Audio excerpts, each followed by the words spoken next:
All right, hang on a second. I'll be right back.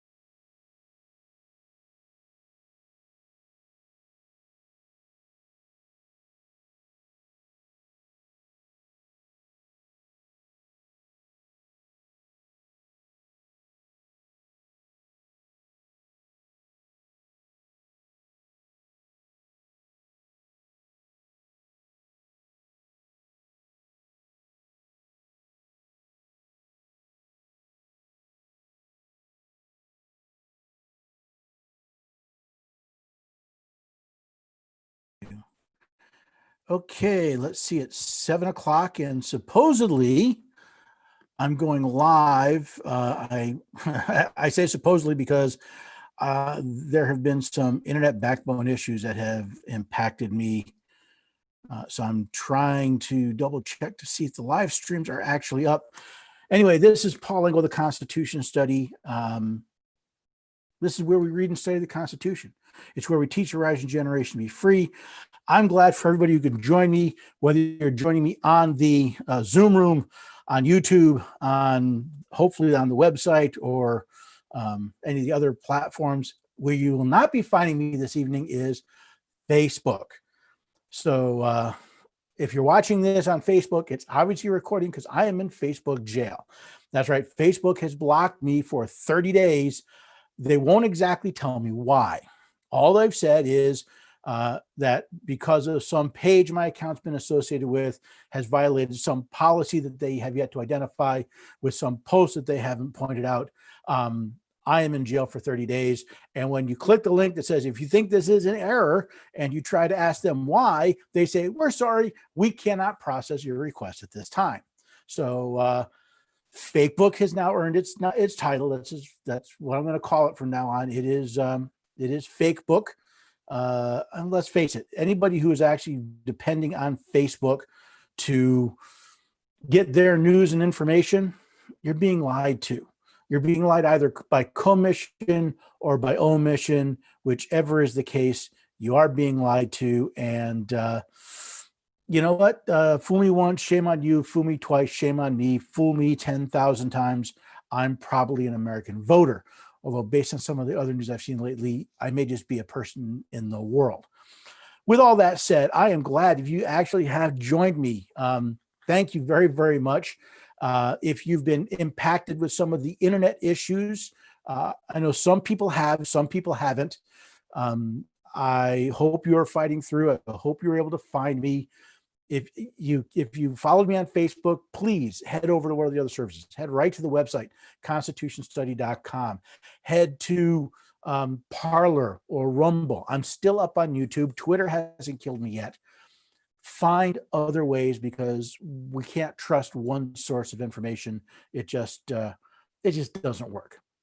So what else has been going on? Oh, by the way, if you found this, hey, do me a favor, share this content.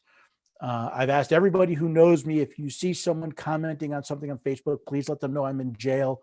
But if you find this information, feel free, post it to Facebook, share it to Facebook, let people know there is still actually information out there. You can find it.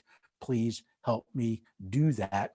I want to talk today about a couple things. I'm going to leave. I plan on leaving a fair amount of time at the end to answer questions. So I'm expecting to get a lot of them. But we are still in the middle of a presidential election. I know we all hoped it'd be over last Tuesday, but it's not. So please be aware, we are still in the middle. And there's been a lot of interesting things going on. I actually got interviewed twice so far this week, people that are asking questions about, what's going to happen, what can happen, what does the Constitution say, all that stuff. But today, I mean, I've talked about that. I've done webinars about that. I've talked about it. Here's what I want to do today. See, it's one thing to point out that there is a problem. And I think most of us know there is a problem. I get a lot of people complaining about a lot of different things. including the Electoral College. So my question for today is, how do we fix the choosing of electors? And if we have this problem, what can we do to make things better instead of just going out and yelling at the wind? So let's talk a little bit about the process, about what's actually happening, where we stand. And let's talk about how we can maybe fix this before the next time rolls around or at some point in the future. So for everyone who hasn't figured this out yet, the people do not elect the president directly. They don't. If you looked at your ballot, if you looked at it closely, in small print, most likely it said that you were voting for electors for. I don't care if you voted for Trump, Biden, Joe Jorgensen, or the green cheese goddess. I don't care. You are voting for electors, for people who would cast that vote. Why is that important? Well, again, I go into this a lot more detail in other places, but the answer is the president doesn't work for the people. He works for the states. His job, or eventually her job, is to represent the states in the union, primarily in foreign affairs. Yes, he or she has the power to nominate and to appoint. They do so not on their own, with advice and consent of the Senate. So there's a lot going on there. There's a lot more to that. But we don't directly elect the president. So the process goes like this. On last Tuesday, on election day, people voted to choose electors because that is how the state legislatures have decided to appoint electors. Hang on a second, we get a glass of water. Keep hydrated here. All right, so the fact that you voted for electors has nothing to do with the Constitution. There is no requirement that the people vote for electors. There's not even a mention of the people voting for electors in the Constitution.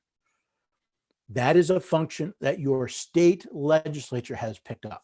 Now, once the election happened, the states are to appoint electors. They're actually supposed to do it on election day, the Tuesday after the first Monday in November, election day.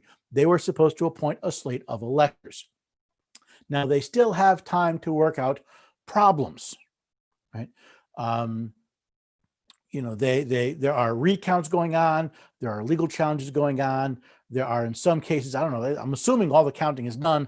I don't know. I can't keep track of the nonsense. That's only been made worse by the federal court system, but that's where it is. So there's counting going on. Now, the next big important date is actually, I believe, December 8th. You see, the electors actually vote on December 14th. That's the actual election for president. It is actually the only national election we have in this country. All those other elections are state elections. So on December 14th, the electors gather in their state. In fact, a lot of people say they gather in Washington. No, they gather in their state to cast their ballots for president and then send that information off to Washington. There is a federal law. The Constitution gives Congress the authority to set the date for when the electors are appointed, when elected, right, and when they actually vote. They have said you have to have your stuff together 6 days before the vote. The state has until 6 days before December 14th, I believe that's right, to finally appoint a slate of electors, appoint people to actually vote for president. So all of this nonsense about Biden being president-elect is just that. It's nonsense. There is no president-elect yet because there's been no vote for president, unless you listen to mainstream media, universities, or people who couldn't read the Constitution if it was handed to them in Braille. There has been no vote for president. It's been vote for electors December 14th. Now, on December 14th, each state, probably in their capital, their electors are going to get together. They're going to cast their votes. Because we've made such a mess of this, they're doing it all on party lines. So that's why we have the donkeys champion, the elephants champion, Yeah, we got the Libertarian Party champion. I don't know what their symbol is, but the vast majority of people are going to focus on the two primary parties, and they're going to pick either an elephant or a donkey, and their champion is who these people are going to vote for. They've promised to vote for them. They've pledged to vote for them. Most of them are going to vote for them. But here's the interesting thing. Nothing in the Constitution dictates how the electors decide who to vote for. The fact that they are pledged to vote for a candidate is based on state law, not federal law. And what's interesting is I believe only 12 states actually have criminal penalties for what's termed a faithless elector. So it is quite possible that all of these electors that have promised to vote for one candidate or the other may not. They may look at the nonsense, the mess going on in their state and say, I don't have a mandate on who to vote for because I don't know who won yet. The Secretary of State is certified that I've been appointed as an elector pledged to vote for either Biden or Trump. But look at what's been going on. There may still actually be legal challenges in place. In fact, it would not be inconceivable that there may be states where 6 days before the election, there's still a legal battle going on, and those electors haven't been appointed. And if they're not appointed in time to actually vote, that has a very interesting consequence as you get farther down the road. So December 14th, they vote. Everybody gets a piece of paper. They write down the name of who they vote for president. They write down another name for vice president. And yeah, they promise to do both of the same party, but they count them all up. They sign it, they seal it, they send it to Washington. They send it to Congress, addressed to the president of the Senate, who, by the way, that's right, they're the vice president of the United States. Notice right now it is Trump. I'm sorry, it's Pence. Trump's the president, Pence the vice. It's been a long day. I'm sorry. Now, the next big date that comes important is January 3rd. January 3rd, the new Congress gets sworn in. That becomes important if there is no clear winner for president or vice president. So January 3rd, the new Congress gets sworn in. January 6th, that Congress sits in their offices in the I think it's the House meeting room, and the president of the Senate gets up and he goes through each state's certificate of votes counts alphabetically, right? A, B, C, D. He opens it. He reads the name and the vote count, the name and the vote count, the name and the vote count. There are 6 or 8 people that have been picked. They write down the name and the vote count, and then they add all these votes up. And then we have a president-elect, hopefully. In other words, if whoever gets the most votes for president, that is a majority. In other words, whoever gets 50% plus one of the appointed electors is then considered the president-elect. Not until then do we have a president-elect. Why is that important? Well, there's a total of 538 electors. Remember, each state gets a number of electors based on the representation in Congress and in the House of Representatives, in the Senate, plus we have 3 more for Washington, D.C. So you have 435 members of the House, you have 100 members in the Senate, that's 535. You get 3 more for D.C., that's 538. Half of 538 is 269. Since you need a majority, the magic number is 270. But remember, I said, what happens if a state can't actually appoint their electors? See, not all the electors have been appointed yet. What if they don't actually appoint their electors? Well, there is a backstop. Remember, the vote has only because the state legislature said, that's how we're going to decide who to appoint for electors, is we're going to let the people vote.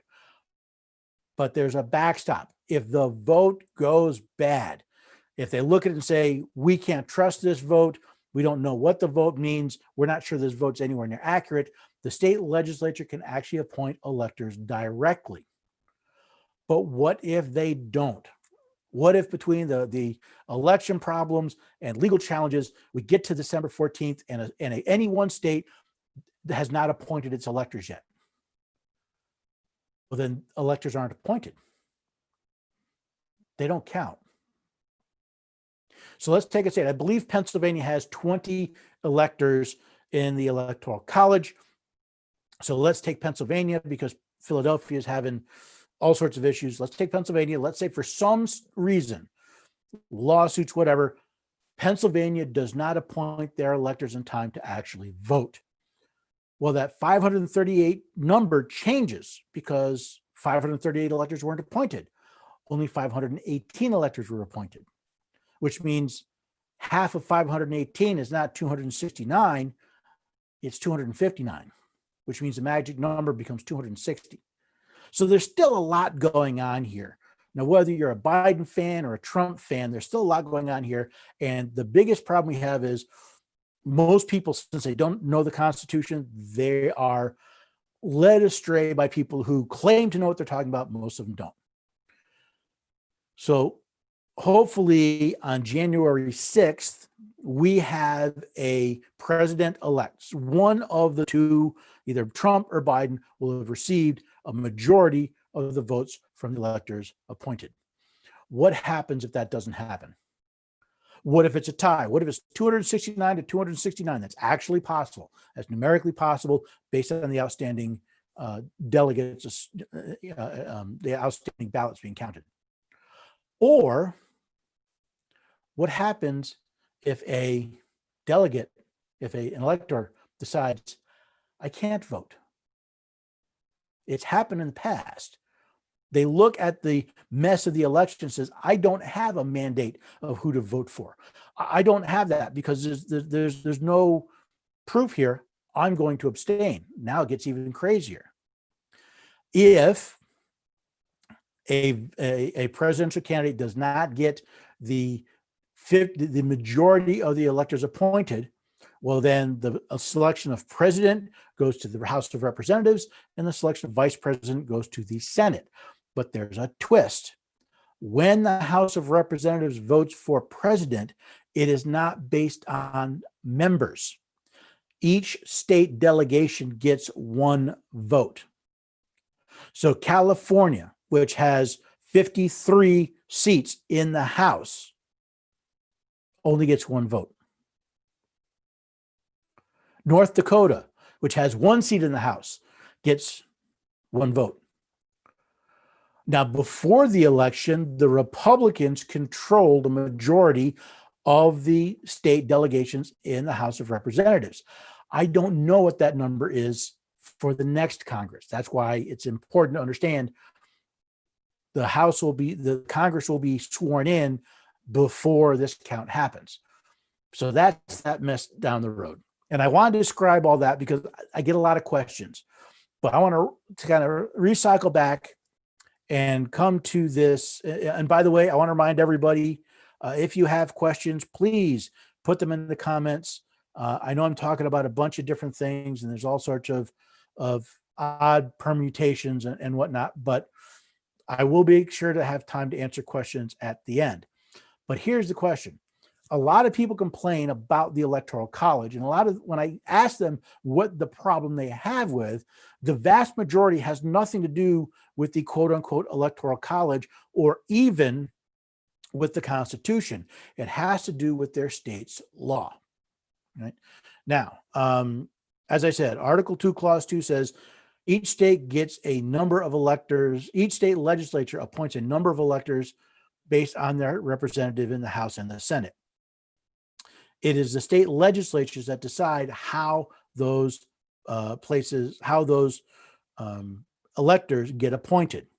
So let me take a look here. Let me go over here and let me point out a couple things. I want to take a couple quotes from Federalist Paper number 68, our friend Alexander Hamilton, because he talked a lot about this, and I want to explain a little bit as we go through. So let me start sharing. Share, put up my And everybody now should be seeing a quote with the wonderful visage of Alexander Hamilton. Okay. Get you out of the way. Now, again, Federal 68, they were talking about the presidential elections. And Mr. Hamilton brings out a very interesting point that was part of the discussion. He said, it was equally desirable that the immediate election should be made, again, he's talking about the election for president, that the immediate election should be made by men most capable of analyzing the qualities adapted to the situation, adapted to the station, and acting under circumstances favorable to deliberation and to a judicious combination of all the reasons and documents which were proper to govern their choice. A small number of persons selected by their fellow citizens from the general mass will be most likely to possess the information and discernment requisite to such complicated investigations. See, when they were debating how to elect the president in the Continental Congress, when they were drafting the Constitution, they looked at it, and there were some people that said, well, let the House of Representatives select them. The people elect House members. We'll let the House select the president. And they kind of said, well, the only problem is then the president becomes dependent on the House. How's the executive going to be a check on the legislative if he works for one of the houses of the legislators? That's not going to work. Then they came up with a system of electors, and they had a couple different variations.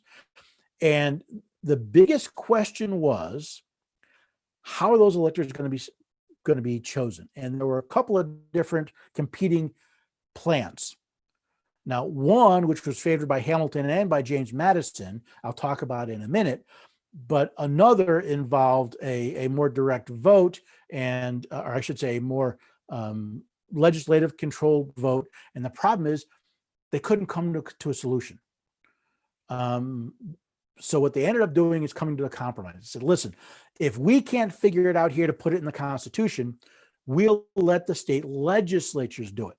However, our recommended method of doing that would be what we're going to talk about in a minute. By the way, that's not a winner take all. But notice, you do not have people voting for candidates. It says the people vote for a fellow citizen with the skills, with the information necessary to make the choice for president. In other words, you would not be voting for Donald Trump or Joe Biden. You'd be voting for a neighbor, someone who lived near you, someone who you trusted to make the decision. Why? Because they wanted them to be set aside and to deliberate. The president was not supposed to be a national candidate. They didn't want the president out on the stump.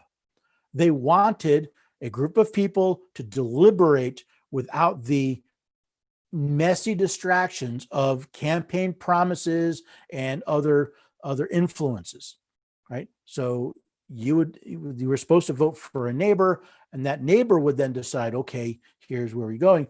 Now, from the very first, there were electors who pledged to vote for a specific candidate. That's nothing new. But it wasn't until research was correct about 1860s that we started seeing a general vote for electors based on a vote from a vote of the people for that was directed to a pledged candidate. That was a little strange. It wasn't, until the 1860s, actually, most of the states' legislature actually appointed the electors.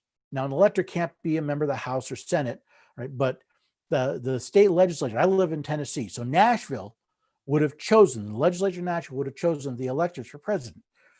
That has changed. About the 1860s, we went from predominantly legislative to predominantly vote-based appointment or decision on appointment for these electors. But the role of the elector, again, has changed. They were expected to deliberate. They were expected to exercise a certain amount of free will in the decision, not the legally pledged electors that we have today.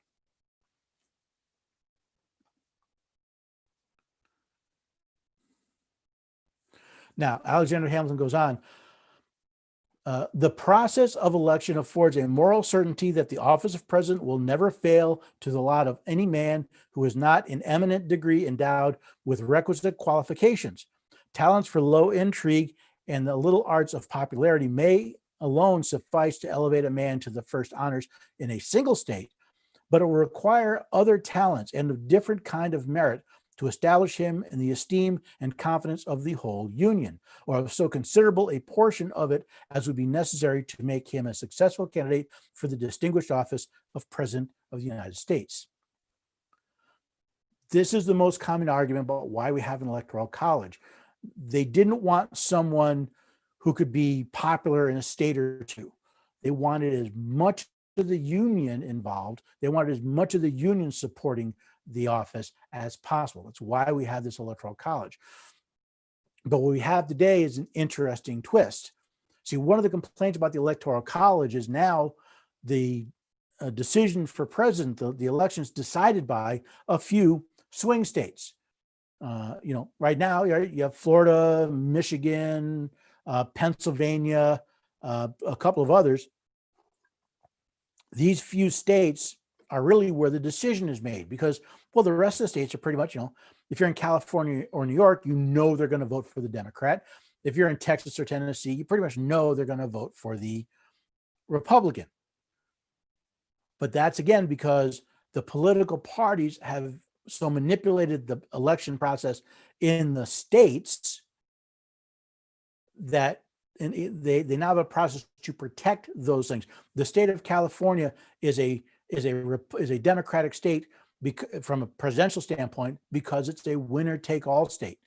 And as long as the majority of the people are vote Democratic, all of California's delegates, all of their electors will go for the Democratic candidate, which brings up an interesting question.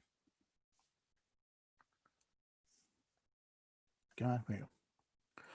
All of these advantages will happily be combined in the plan devised by the convention, which is that the people of each state shall choose a number of persons as electors equal to the number of senators and representatives of such state in the national government, who shall assemble within the state and vote for some fit person as president.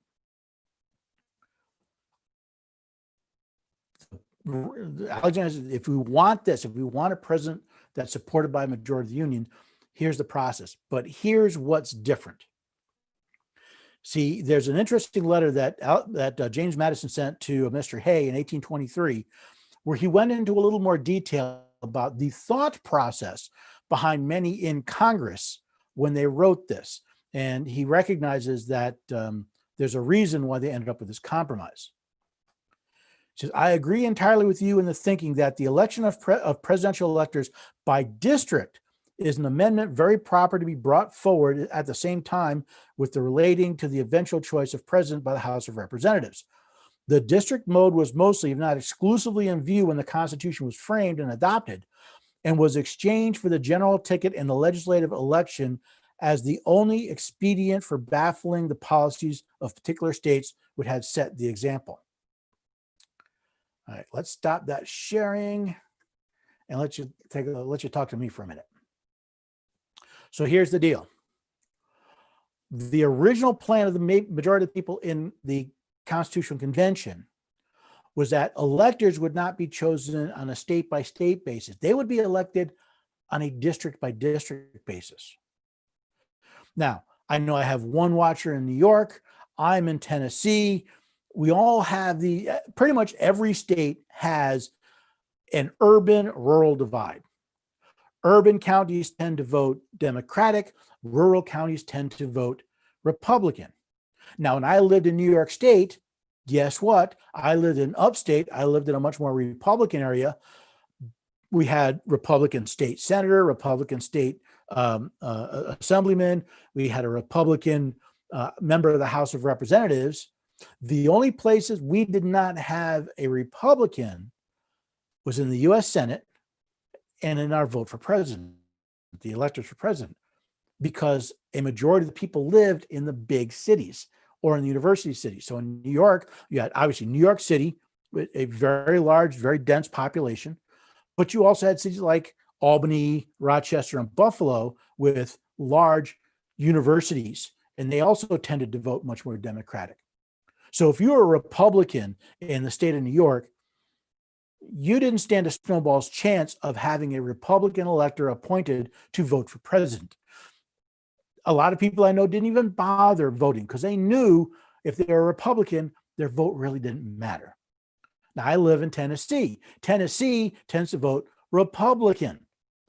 Now, I know people in Nashville. In fact, I was in a meeting several months ago. They were complaining because the county they live in Nashville is heavily Democratic, but they can't get a Democratic presidential elector because the state issues a winner take all. In fact, there are only two states, I think it's Maine, and I'm not sure what the other one is. There are only two states in the union that do not appoint their electors in a winner take all fashion. I'm just checking for messages, see if anybody's asked a question. Okay. Now, here's my proposal. If we want to end up with I want to use the word fair because it's so often misused. If we want a more just appointment of electors, if we want a system that is closer to what the majority of the founding fathers wanted, if we want a system that gives the people in the state as much voice as possible in the selection of electors, and we want to hold to this, we don't want to simply go to a national popular vote because that would destroy the republic. Here's what I recommend. My proposal is this. It's very simple. And in fact, I probably ought to write this up and post on the website so that you can take it, send it to your state representatives, send it to your state senators as a proposal so that they change how they appoint electors. It's very simple. Each U.S. congressional district will elect one presidential elector based on a vote of the people in that congressional district. Paragraph 1. Paragraph 2. The remaining two presidential electors will be selected based on the popular vote of the state as a whole. Now, what does that mean? Well, that means here in Tennessee, my county, my congressional district is very much Republican. So we would have a Republican presidential elector. However, parts of Nashville, Knoxville, Memphis, where they are much more Democratic, they'd have a Democratic presidential elector. And the remaining two in Tennessee would most likely be Republican because the majority of the people in Tennessee are Republican. Now take New York, which I'm also familiar with, it would be the opposite, right? When the county I lived in, the congressional district I lived in upstate New York, elected a Republican. They tend to vote Republican. So you'd actually have New York State sending Republican or having Republican presidential electors and Democrat presidential electors. But in New York, whereas New York City, Albany, Rochester, Buffalo, they would probably have the Democratic. In New York, the remaining two would probably be Democratic because of the overall population distribution. This was, go back, remember what Mr. Madison said. This was the original plan by congressional district. Now, stop for a second and picture in your mind either the 2016 or the 2020 election distribution by county or by congressional district. If you can find it by congressional district, see how they're spread out. This would probably give us, again, I don't want to say, I think to me that's a more just system of determining presidential electors, but it's also one I doubt will happen unless the people rise up and demand it for one very simple reason. The politicians in our state houses don't want to give up control. In Tennessee, they're not going to want to give up winner take all because it's controlled predominantly by the Republicans, and they don't want to give up the Electoral College votes. The same in New York or California or Florida or Philadelphia or Pennsylvania. It's a political power play. We have this for political reasons, not for constitutional reasons. So if there's one fix I think we should make to how we select presidential electors, besides the fact that we should pay much more attention to how the election process happens in our counties and maybe hold them a bit more accountable. The one thing I'd like to see to fix presidential electors is have each state appoint electors on a congressional district level. That is not something that's done in the Constitution. That's not something done by federal law. That's something that's done in each individual state house, which means it's something you actually have more influence in than if you were trying to get it done at the federal level. So I've been chatting for a while. Does anybody have any questions? Again, you can ask questions either about my position on presidential electors. You can ask questions about anything if you want to. I've got about 25 minutes before the top of the hour. I'll stay a little longer if there are questions. But if you have questions, this is a great time to ask them. You can even ask me about the my Facebook jail if you want to, although I don't really have any answers for it.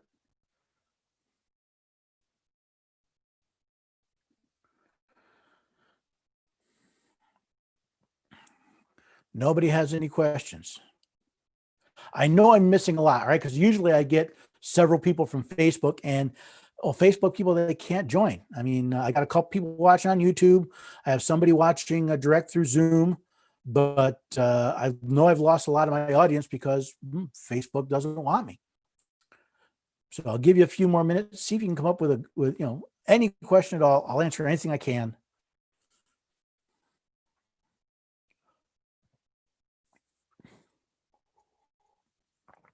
I'm not seeing a lot out there. While they're doing it, let me tell you a couple other things. I'll give you some chance to ask some questions, but I have a couple things I'm going to ask and let you know about what you're going to ask. I've recently started working with the Institute on the Constitution. Now, in many ways, both the IOTC and the Constitution Study, we're trying to do a lot of the same thing. We want to educate people at a grassroots level about the Constitution. I've done it more with books and videos. They've kind of done more where they've got classes that they do. So if you're interested in it, if you want to check it out, they actually have a free class they're going to be putting on. It's absolutely free. Go to constitutionstudy.com/IOTC free class. You can also find it just on the main page, and you can register. And it's a completely free class. It's a 12-week class. It's like 20 minutes of lecture. There's some quizzes and stuff like that, but it's a very nice class to get started, kind of get your feet wet, get a basic understanding of the Constitution. If you go through my link, they recognize you as coming from the Constitution Study, right? You can also possibly join the Institute on the Constitution Study. They also have a membership program. So their membership program is $10 a month. You get access to a bunch of their digital products and other features. You can check that out. Again, go to constitutionstudy.com/IOTC and you can find out more. You could also, by the way, join the Constitution Study membership. I'm only $5 a month. You get access to a bunch of my digital material, and also you get to join our Slack community where you have better access to me. And we're trying to set up some more Constitution Scholar events. I've been trying to set up some online events, but really haven't gotten a lot of traction with that. So there's that information going on. I'm still working hard to get to keep putting this information out, to keep putting out these videos, putting out these live streams. I know it's going to be difficult for the next few weeks because I can't do Facebook.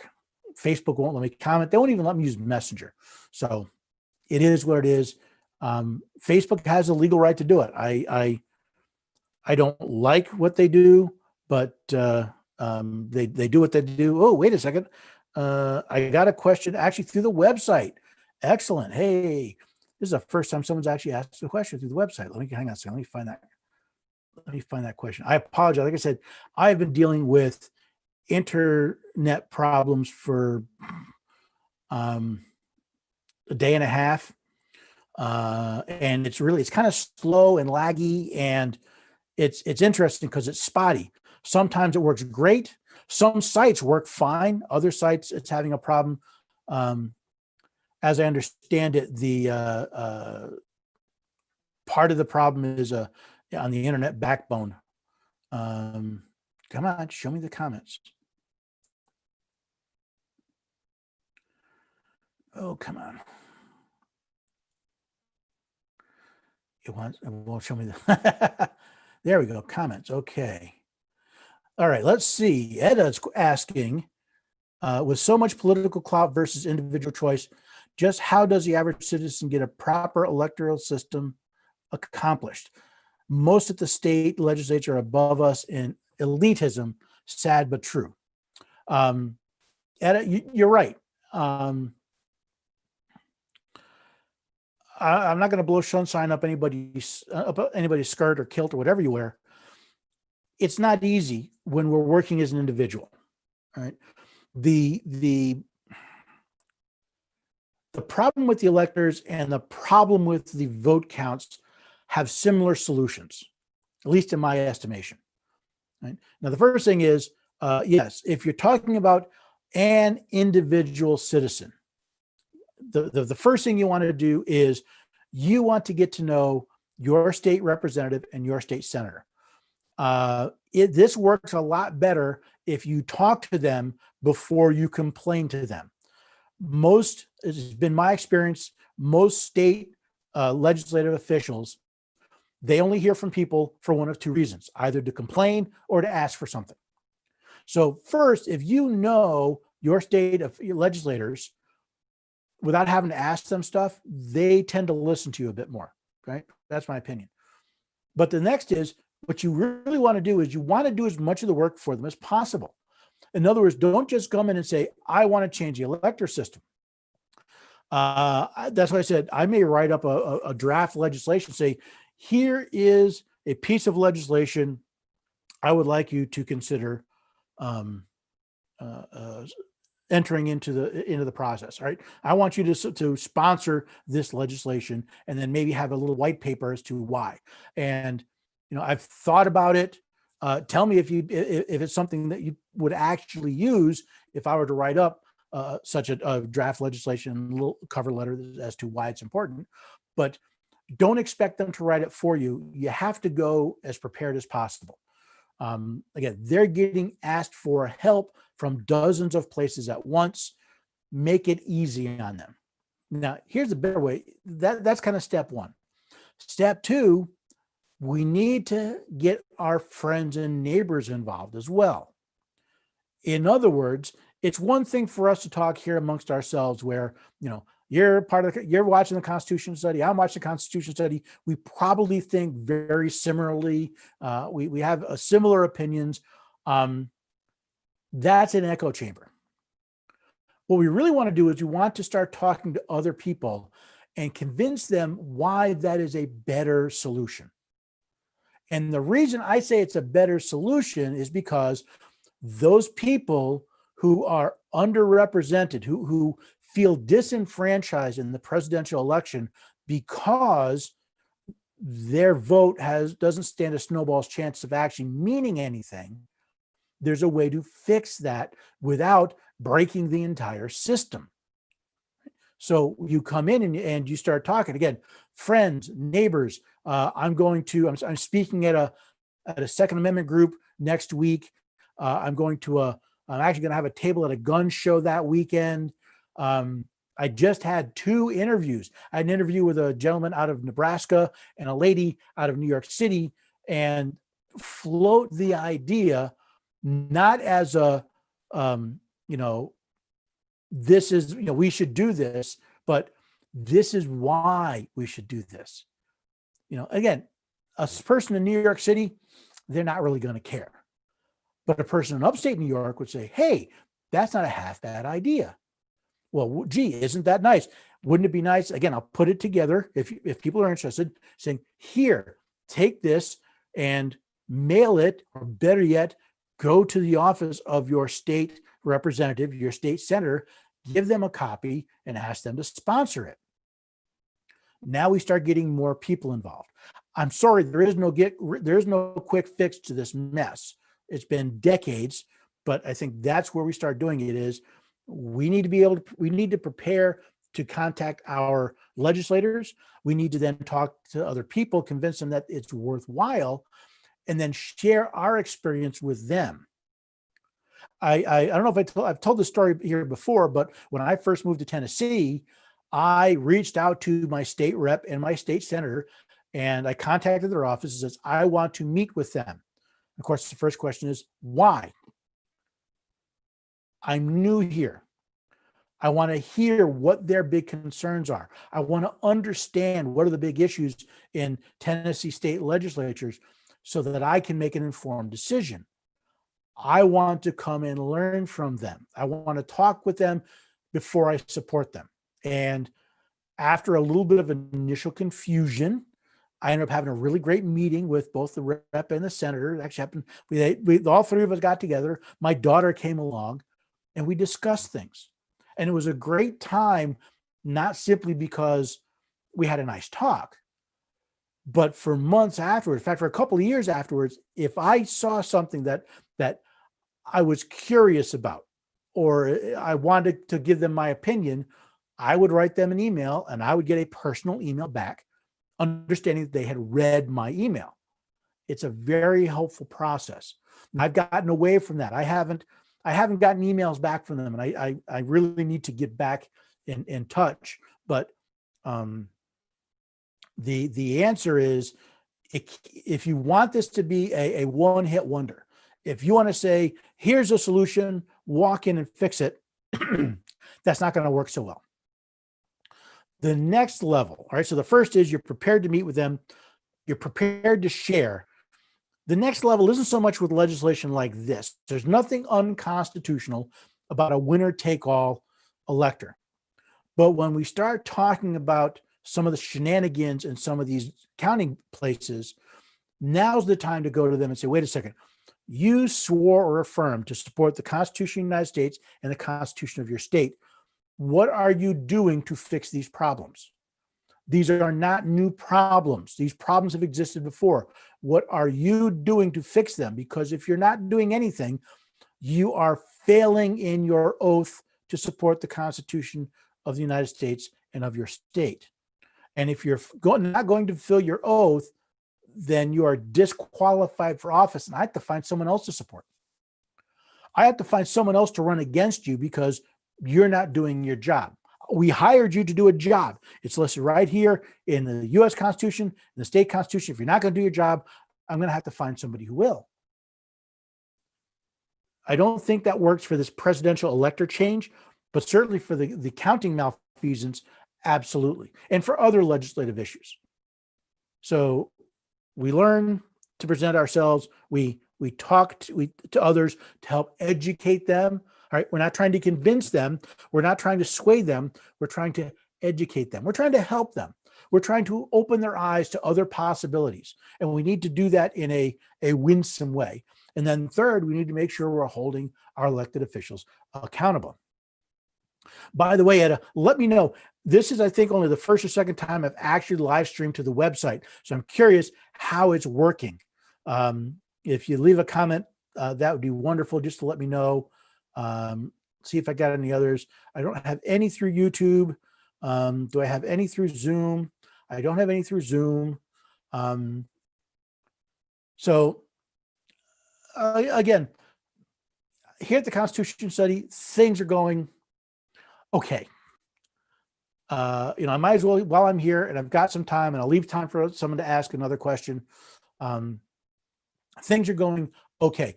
2020 has really kicked my butt. I had all sorts of plans for this year to go out to all sorts of different events. I was going to homeschool conferences. I was going to other, some political, some non-political conferences.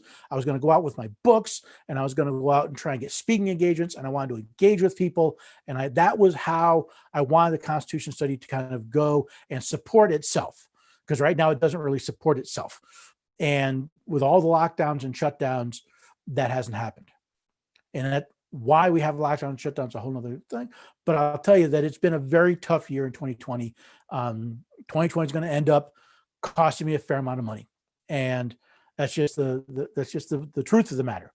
Now I'm looking for ways to help supplement that income so that I can keep doing this, because I want to keep putting this information out.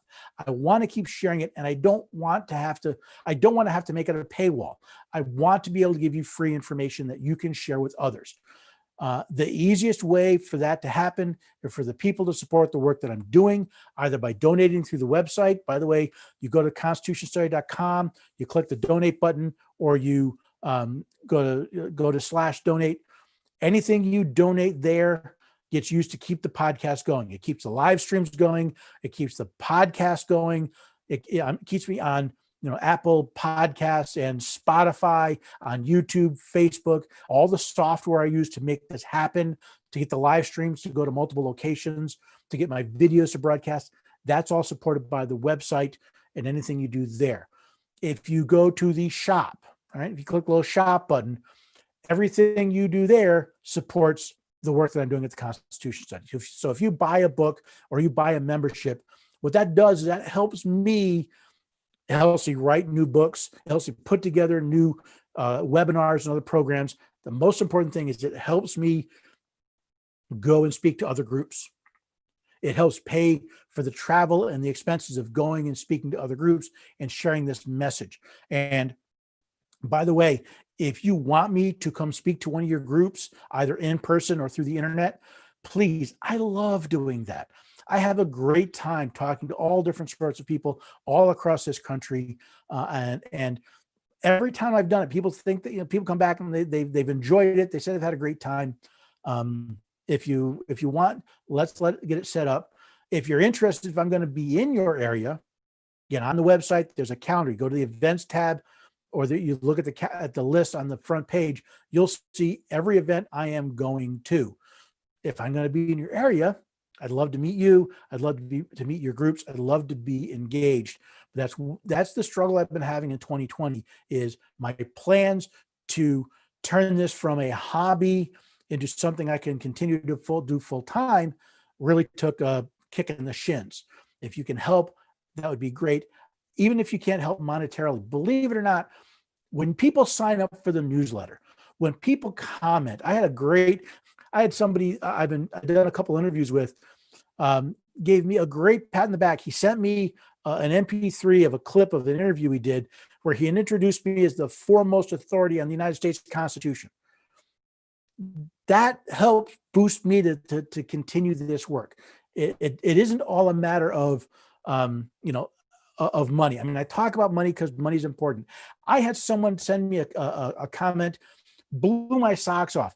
They talked about their husband sued someone in their county government and won the case in large part because he had read the Constitution of the United States. He had studied that. He'd studied the state constitution. He knew what he was talking about. So when he took the county to court, he actually was able to stand his ground and win his case. That to me is amazing. I would love the opportunity to meet that person, shake their hand, congratulate them, because that is what we, the people, are supposed to do. That's why we're supposed to read and study the Constitution. That's the type of stuff that really I find exciting and I find truly invigorating and truly interesting. So let's see, we're about 7 minutes to the top of the hour. I'm not seeing any new questions. Hang on a second, let me check over here. Yep, I'm not seeing any new questions there. I'm not seeing any new questions there. I'm not seeing any new questions there. So I figured that. I figured today wasn't going to be as active because we don't have Facebook. But here's what I'm going to send you away with one last to do. If you'll do me this favor, right? Everybody that you know on Facebook, anybody that you have seen on these events before on Facebook, remind them that I'm still here. Remind them that they can find me at constitutionstudy.com. They can find me on YouTube, on Parler, on Rumble, on Instagram, on Twitter. Right? I'm still there. And I'm still love talking to people. I still love answering their questions. I still love engaging with them. And I hope you do too. So for the real diehards that toughed it out, that found a way to participate, I am thrilled. By the way, if you want to join the Zoom room, so I have a Zoom room here where not only can you type in your question, you can actually talk to me. So, you know, people in the Zoom room, if they have a question, they have the option to actually talk to me. All you have to do is go to constitutionstudy.com/calendar. You'll see the Facebook Live event. Register. It's absolutely free. You'll not only get a reminder email, but you'll get a link to the Zoom room where you can join and we can participate there. So in this craziness of the presidential election, I am not surprised. I kind of predicted this was going to be the situation of things. I want to remind you two things. I want to remind you that the election isn't over yet, so expect more craziness. Don't be shocked. Don't be surprised. Be prepared to answer when people give you information that is just plain wrong. Right. So when someone tells you that Biden's president-elect, or that Trump's going to win because of this, remind them this is how the Constitution says. This is how it works. We need to allow the system to work. And number two, regardless of what happens from now until Inauguration Day, remember, we are supposedly a free constitutional republic. I don't care how bad and hypocritical other people act. We, the people, we the citizens of the United States, should expect better of ourselves. I'm not talking about what I expect of other people. We should expect better of ourselves. We should be the ones that have the answers to the Constitution. We should be the ones that grant the others their rights, their liberties, and their freedoms, because we want that for ourselves. And no matter who wins, I will pretty much guarantee you the state and federal governments will continue to find ways to infringe on our rights. Let us challenge that. Let us be prepared to defend and assert our rights. Let us be prepared to do it using the Constitution and the legitimate laws of this country. Let us not be the ones that resort to violence and rioting and yelling and screaming and whining. I just have this vivid picture in my mind of the day Trump won. There's a picture of some lady just screaming at the top of her lungs because Trump won. Let's not be that way. Now, understand, I've not seen any of that yet. But I want we, the people, everyday Americans, to be better. And to recognize no matter what happens next, if we know the Constitution, if we've read it and studied it, we will recognize when our rights are violated, and we will be the ones who are prepared when they come, when it's time to defend our rights, when it's time to assert our rights. We will be the ones who are prepared. So continue to be prepared, continue to stand your ground, and hopefully you'll stand with me because you found this valuable. And I hope I'll see you again the next time on the Constitution Study. Thanks again, everyone.